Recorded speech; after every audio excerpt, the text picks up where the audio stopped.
बिजुका the square crow. 9 साल का राजेश अपने पिता के साथ एक गांव में रहता था। उसकी मां, जो उसकी सबसे अच्छी दोस्त थीं, कुछ साल पहले एक बीमारी के कारण मर गई थीं और तब से वो बहुत अकेला महसूस करने लगा था।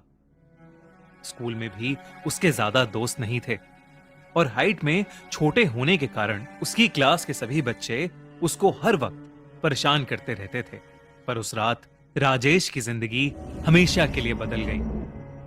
उस दिन स्कूल में राजेश की क्लास के बच्चों ने उसका इतना मजाक उड़ाया कि राजेश की उनमें से एक से लड़ाई हो गई, जिसकी वजह से सारे बच्चे उसको मारने के लिए उसके पीछे दौड़ने लगे। स्कूल के बच्चे उसे हर जगह ढूंढ रहे थे, जिसके कारण राजेश को उनसे बचने के लिए एक खेत का रास्ता लेना पड़ा।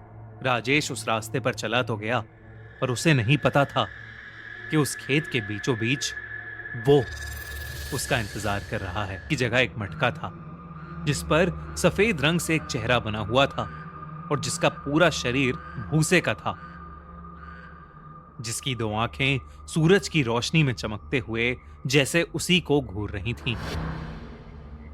उस बिजुका को वहां देखकर राजेश को एहसास हो गया कि वो उस खेत में आ गया है जहां पर कोई कभी नहीं जाता, क्योंकि पूरे गांव को यह बात पता थी कि उस खेत में जाने का मतलब उस बिजुका के हाथों अपनी जान खोना था।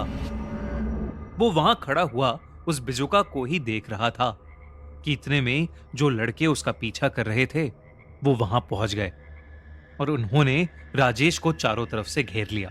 डरे हुए राजेश को पता था कि उसका क्या अंजाम होने वाला है, तो उसने अपनी हार मानकर उन लड़कों के हाथों पिटने से पहले अपनी आंखें बंद कर ली और राजेश वहीं खड़ा रोने लगा।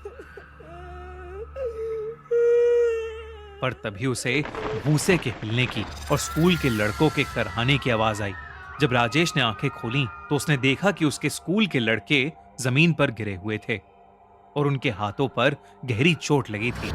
इस हादसे के बाद सब भागकर अपने अपने घर चले गए।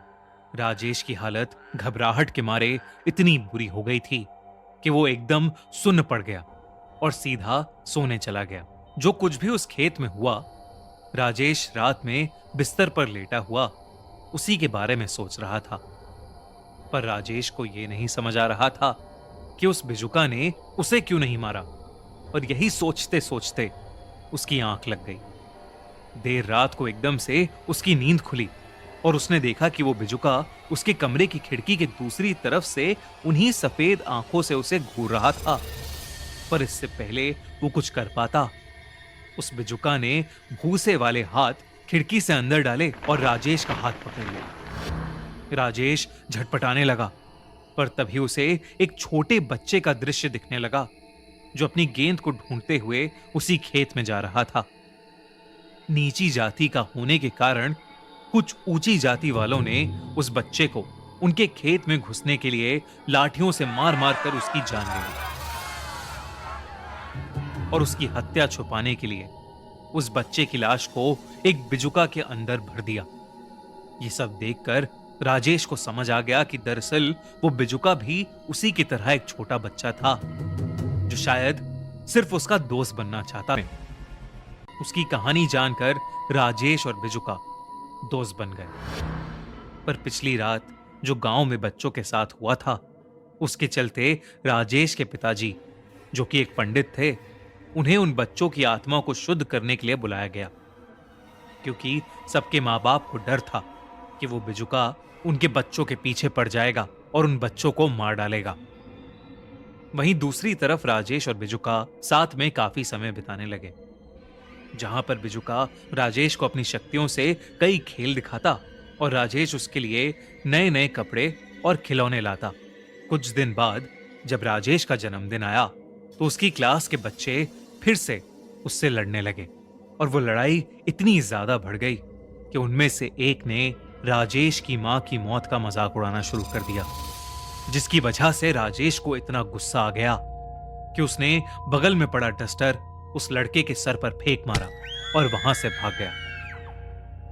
राजेश भागता हुआ स्कूल के पीछे चला गया, जिसके बाद कुछ ऐसा हुआ जिसकी वजह से पूरा गांव हिल गया, क्योंकि उस रात राजेश की क्लास के उन बच्चों को बिजुका के भूसे भरे हाथों ने छाती चीर कर मार डाला। उन बच्चों की मौत के बाद सारे गांव वालों ने सोच लिया कि आज वो उस बिजुका को जलाकर हमेशा के लिए खत्म कर देंगे। सारे गांव वालों ने उस बिजुका को ढूंढना शुरू किया, पर वो बिजुका उन्हें कहीं नहीं मिला। राजेश के पिता जब रात को घर पहुंचे तो राजेश घर पर नहीं था। उन्होंने आसपास देखा, तब भी उन्हें राजेश कहीं नहीं दिखा। वो बहुत डर गए और हाथ में मशाल लिए उसे हर जगह ढूंढने लगे। जब राजेश कहीं नहीं मिला तो वो थक हार कर अपनी बीवी की मनपसंद जगह पर जाकर बैठ गए और अपने बेटे को खोने के दुख में फूट फूट कर रोने लगे। उन्हें लगा कि वो बिजुका उनके बेटे को भी कहीं ले गया है। तभी उन्हें राजेश की आवाज सुनाई दी और उन्होंने देखा कि राजेश के साथ वही बिजुका था, पर उन्हें नहीं पता था कि राजेश उस बिजुका को खुद गांव वालों से बचाकर वहां लाया था। राजेश उस बिजुका से बात कर ही रहा था कि तभी उसके पिताजी मशाल लेकर एकदम से उनके सामने आ गए और उस बिजुका की तरफ अपने बेटे को बचाने के लिए मशाल लेकर आगे बढ़ने लगे। इससे पहले वो कुछ कर पाते, उस बिजुका ने अपने भूसे वाले हाथों से उसके पिताजी को जकड़ लिया। राजेश चिल्लाता हुआ उस बिजुका से अपने पिता को छोड़ने की विनती करने लगा, पर बिजुका उन्हें छोड़ ही नहीं रहा था। तो राजेश ने नीचे गिरी हुई मशाल उठाई और अपने पिता को बचाने के लिए अपने सबसे अच्छे दोस्त को आग लगा दी। जलते हुए बिजुका ने राजेश के पिताजी को अपनी पकड़ से छोड़ तो दिया, पर तब तक राजेश के पिता की सांसें खत्म हो चुकी थीं। उस रात राजेश और भी ज्यादा अकेला हो गया, क्योंकि उस रात उसने 2 लोगों को हमेशा हमेशा के लिए खो दिया, अपने सबसे अच्छे दोस्त को और अपने पिता को। एंड स्क्रीन पर अगर आपको ये वीडियो अच्छी लगी तो हमारा चैनल खूनी मंडे सब्सक्राइब करना